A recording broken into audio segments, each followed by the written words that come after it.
tout le monde, j'espère que vous allez bien. Aujourd'hui c'est la première vidéo que je filme depuis mes vacances au Mexique et du coup je sais plus comment faire, mais je suis tellement excitée d'être assise là et de faire cette vidéo. Je vous jure que honnêtement je sais que j'aime mon travail et je m'en rends compte encore plus lorsque je prends des vacances, chose qui n'arrive jamais parce que j'aime tellement mon travail que je ne prends jamais de vacances parce que moi je ne travaille pas quand je m'amuse autant. Mais voilà, bref, c'est tout. On m'a déjà dit que mes intros étaient bien trop longues mais je ne peux pas les couper en fait, c'est-à-dire que c'est le moment copinage que je ne peux pas retirer de ma vie en fait. Donc aujourd'hui on se retrouve et on va parler de ces mensonges en fait qu'on nous fait croire. On sait pas réellement d'où ils viennent, des fois ça vient de nos grands-mères, des fois c'est la société, des fois ce sont des docteurs ou des pubs ou de je ne sais quoi qui nous font croire certaines choses et j'avais envie un petit peu de casser 7. On va casser 7 de ces mythes et ou mensonges et on va commencer avec la première chose qui est le label non comédogène. Ça, qu'est-ce que ça veut dire? Non comédogène, ça veut dire en gros ne donne pas de bouton. Le problème avec ça, c'est que c'est une fausse vérité en fait. C'est-à-dire que le produit en lui-même ne contient pas d'ingrédients qui peut irriter la peau et qui ont tendance à boucher les pores et qui ont du coup tendance à donner des problèmes de peau. Néanmoins, n'importe quel cosmétique que vous allez mettre sur votre visage bouche vos pores. Il y a rien à faire. Le pigment n'est jamais assez fin pour, on va dire, laisser respirer complètement la peau et peu importe ce que vous allez mettre sur votre visage, ça va d'une façon ou d'une autre boucher les pores si vous ne nettoyez pas votre visage complètement ou bien en fait, ou même du tout parce qu'il y a des personnes qui ne démaquillent pas du tout leur visage et qui appliquent le fond de teint, le make-up le lendemain.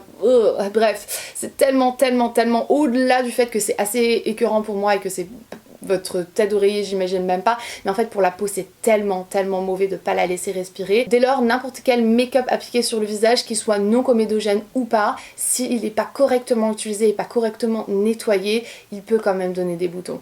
Il est bien formulé, il est mieux formulé, il va peut-être pas avoir de silicone, d'huile ou de je ne sais quoi, mais ça veut pas dire que vous pouvez dormir avec et que vous allez vous réveiller avec la peau la plus belle du monde. Voilà, c'est tout. C'est le premier point que je voulais mentionner parce que même si j'ai une communauté qui a plus ou moins mon âge en fait, j'ai une communauté qui est plus ancienne, on va dire, que la plupart des autres chaînes dites girly, beauté, etc.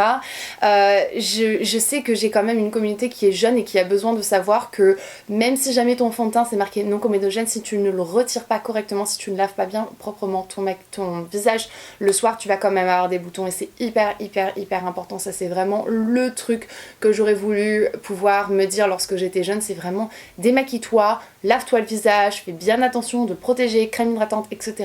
même quand on a seulement 16 ans. C'est hyper important. Deuxième chose, et ça c'est un truc que la pub nous a appris, principalement une publicité que j'ai toujours en tête quand je pense à ce sujet-ci, c'est une publicité de Schwarzkopf, et c'est, vous savez, la fille là qui casse le ciseau. Repairs in 7 dimensions for hair like cashmere. So either or the new extra. Mon masque répare tellement bien mes cheveux qu'ils sont en bonne santé et que j'ai pas besoin de les couper.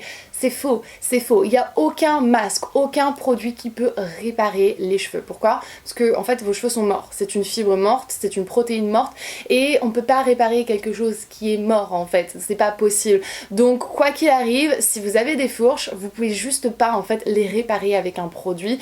Il y a des choses qui vont galber, souvent c'est composé de beaucoup de silicone, qui vont vraiment galber le cheveu et qui vont leur donner une impression de sainteté, on va dire, qui sont beaucoup plus sains et beaucoup plus en forme et moins abîmés, mais c'est qu'une impression et ça veut pas dire que vos cheveux ils sont en bonne santé en fait. La seule façon de se débarrasser de ces fourches et de ces pointes cassées, c'est de les couper. Donc si vous ne le saviez pas, à chaque fois qu'on voit sur un soin, un shampoing, un sérum pour les cheveux ou peu importe, la mention réparateur, c'est faux, c'est un mensonge, tout bonnement. La troisième chose qui est complètement bidon, et je veux vraiment mettre un point là-dessus parce qu'on nous fait croire autrement, c'est les crèmes anti-rides. Ça ne fonctionne pas en gros, ça ne sert à rien, c'est du bidon. C'est du marketing complet, pur et dur. En fait, les rides, une fois qu'elles sont installées, elles sont là pour de bon. On peut évidemment hydrater sa peau et essayer de faire en sorte d'avoir une peau un peu plus pulpeuse avec des crèmes qu'on peut appliquer, etc. Mais en soi, ça ne va pas retirer la ride. Ça va donner l'impression qu'elle est moins prononcée parce que la peau est un peu plus repulpée, un peu plus hydratée. Mais la ride est toujours là, elle sera toujours là, il n'y a rien à faire, une crème ne pourra rien faire. Et au-delà de ça, ces crèmes-ci qui sont en plus de ça plus ou moins bidons parce qu'on vous colle un truc anti-rides, collagène dessus, je ne sais quoi, et en fait c'est juste une crème hydratante hyper riche à l'intérieur. Ces crèmes sont vendues pour les femmes qui ont à peu près 35, 40, 45, 50 ans et après au-delà. pas pour la population qui est plus jeune, et c'est à ce moment-là en fait qu'il faut justement traiter sa peau, qu'il faut faire attention d'en prendre soin, parce que le collagène commence à diminuer dans le corps d'une femme à partir de ses 25 ans.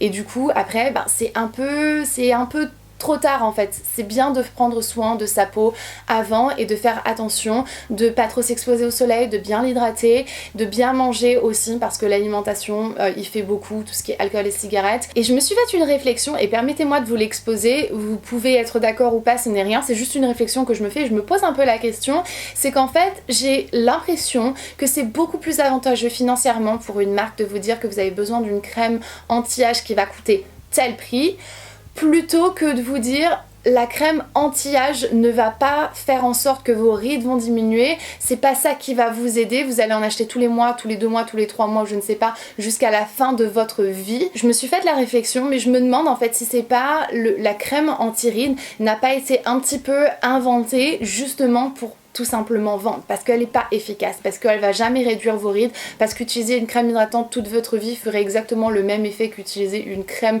anti-rides, vous en aurez pas plus, vous en aurez pas moins.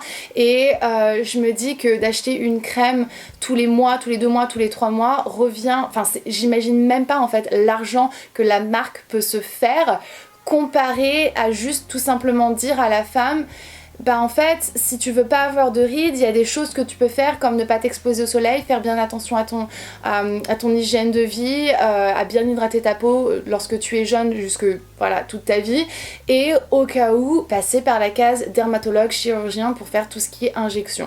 Les injections, je trouve que c'est hyper diabolisé, vous pouvez être contre, vous pouvez être pour, il n'y a rien de naturel dans les deux, que ce soit les crèmes anti-rides ou vos injections, que ce soit du botox ou de l'acide hyaluronique, il n'y a rien de naturel. Regardez les ingrédients de votre crème de jour, et sauf si vous êtes passé au bio, je peux vous dire que c'est probablement kiff-kiff, et d'un côté en fait vous injectez quelque chose directement à l'intérieur de votre peau qui va faire beaucoup plus effet que ce que vous allez mettre pendant 10, 15, 20, 30, 50 ans sur votre peau, qui ne va probablement pas faire grand chose. Je dis pas que vous n'avez pas besoin d'hydrater votre peau, parce que c'est pas du tout ce que je veux dire. Je suis pas en train de pousser les injections en vous disant vous devez en faire, etc. Et c'est pas quelque chose qu'on devrait faire quand on a 16 ans. C'est juste mon petit moment de réflexion où je me suis dit intéressant, je sais pas. Dans la même lignée, on a le collagène. Le collagène, vous savez, tout ce qui est marqué infusé de collagène, collagène plus sur toutes les crèmes hydratantes, etc. Ça ne fonctionne pas. Pourquoi ?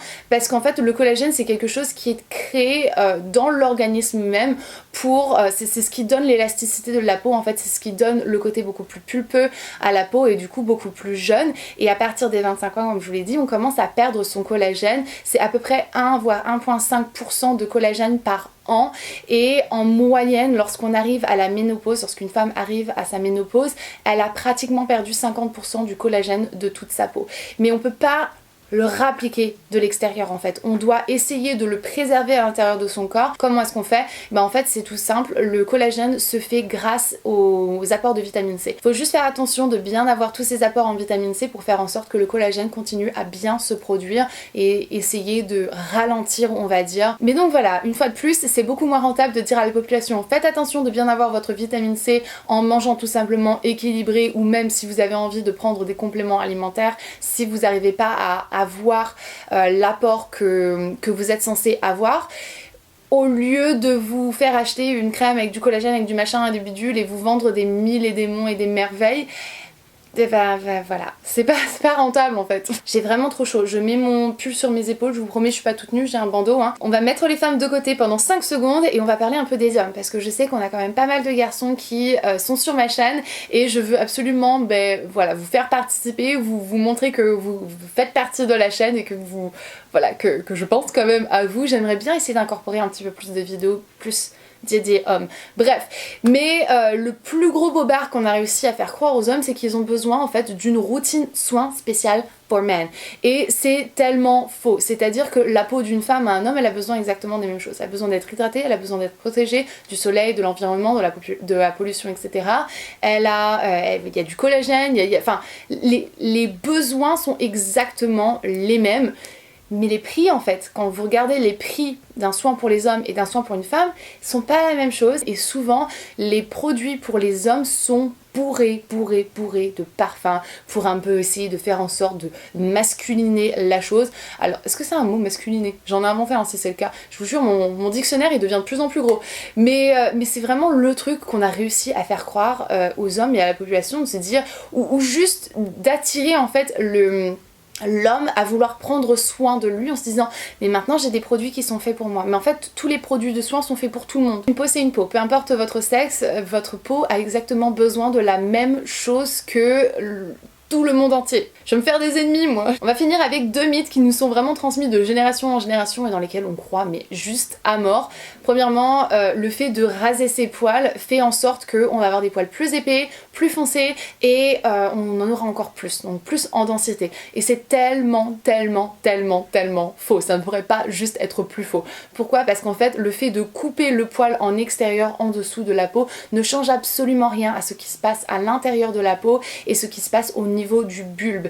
Et la seule différence qu'on peut avoir en fait, c'est que lorsque l'on rase le poil repousse et il est plat. Donc c'est à dire qu'il est beaucoup plus visible que s'il était que s'il poussait parce qu'il avait été arraché. Lorsqu'il repousse, il est plus affiné à la pointe et c'est pour ça qu'on a l'impression qu'il est beaucoup plus fin. Mais en fait, si vous recoupez juste après ce truc-là, et ben vous avez l'impression qu'il va être beaucoup plus épais parce que la pointe n'est pas affinée parce qu'il a été coupé. Ce qui nous amène à la dernière chose qui est de couper ses cheveux pour pouvoir avoir les cheveux qui poussent plus rapidement et c'est tellement faux en fait. Il faut se souvenir que le bulbe en fait de votre cheveu, de votre poil, c'est pas un cerveau. C'est-à-dire qu'il va pas se dire on me coupe, ouh trop bien on m'a coupé, comme un peu vous savez on coupe un buisson et ça l'aide à pousser un petit peu plus vite etc ou je ne sais pas quoi parce que ça a fait en sorte que la sève etc parce que ça c'est vivant. Nos cheveux c'est pas du buisson, c'est pas comme ça que ça fonctionne, c'est pas en le taillant qu'il va se dire trop bien, je suis bien là, je vais pouvoir pousser un peu plus vite. C'est juste que en fait c'est un truc visuel. Lorsque vous coupez vos fourches, ça va empêcher vos cheveux de se casser peut-être plus que ce que vous allez couper. Et de cette manière en fait ça vous donne une illusion que vos cheveux poussent plus vite parce qu'ils cassent moins en fait. Tout simplement, ils cassent moins et peut-être moins en longueur.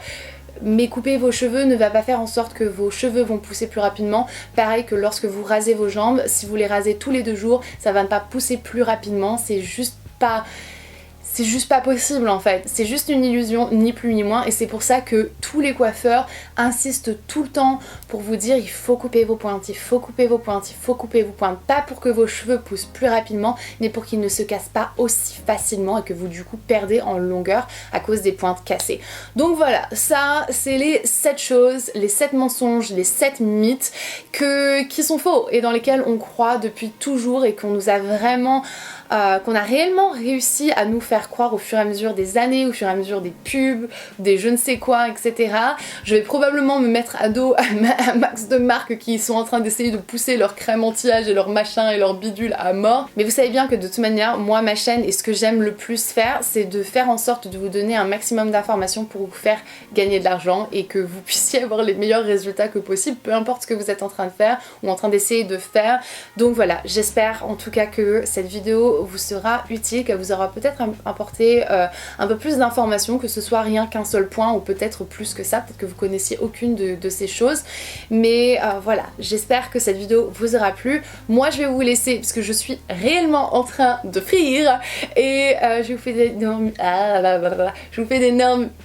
d'énormes bisous, on se retrouve très bientôt dans une prochaine vidéo.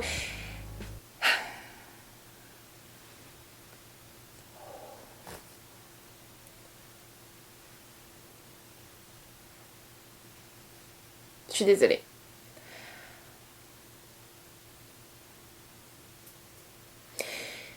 Je suis désolée. J'étais en train d'essayer de vraiment pouvoir faire en sorte de faire cette vidéo et de le faire bien et essayer de vous communiquer un maximum de positivité comme j'aime bien le faire. C'est toujours ce que j'essaye de faire sur ma chaîne et c'est vraiment ce qui moi aussi m'aide à être aussi bien. On me demande toujours comment ça se fait que je suis joyeuse et que je suis heureuse, etc. C'est parce que j'ai la chance de faire quelque chose que j'aime réellement, profondément et qui me rend heureuse tous les jours. Ça, évidemment, ma famille, etc. Et j'essayais de faire cette vidéo et j'ai eu tellement de mal et j'ai bégayé pendant toute la vidéo. J'ai mon esprit qui est complètement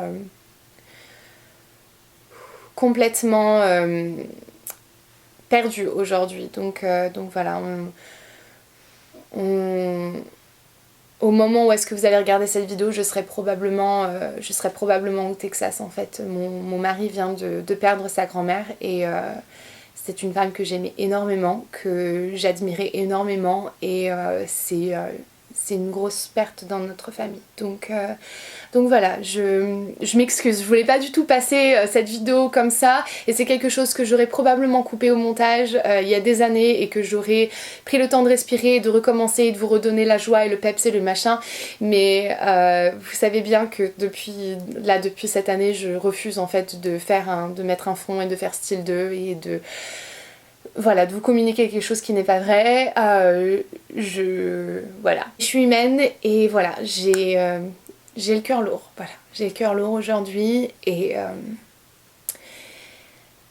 voilà, c'est tout. Bon, écoutez, je vais vous laisser, je vous fais un énorme bisou, je m'excuse pour cette fin de vidéo qui n'était absolument pas prévue et c'est arrivé de nulle part et c'est juste que voilà, il fallait bien que ça arrive à un moment ou un autre. On a appris la nouvelle hier et on attend des nouvelles et j'imagine qu'au moment où je publierai cette vidéo, je serai au Texas, mais bref. Merci infiniment de regarder toutes mes vidéos, merci d'être présente sur ma chaîne. N'hésitez pas à vous abonner si je ne vous ai pas effrayé de trop. Je poste une vidéo tous les lundis, les mercredis et les vendredis à 17 h. Je vous remercie pour tout votre soutien et votre présence continuelle sur ma chaîne et sur les réseaux qui font vraiment en sorte que même dans les moments les plus difficiles, j'arrive à trouver un moment de joie rien qu'en lisant vos commentaires. Donc voilà, merci infiniment, je vous fais d'énormes bisous, on se reverra très bientôt dans une prochaine vidéo et jusqu'alors comme d'habitude prenez soin de vous-même. Bye.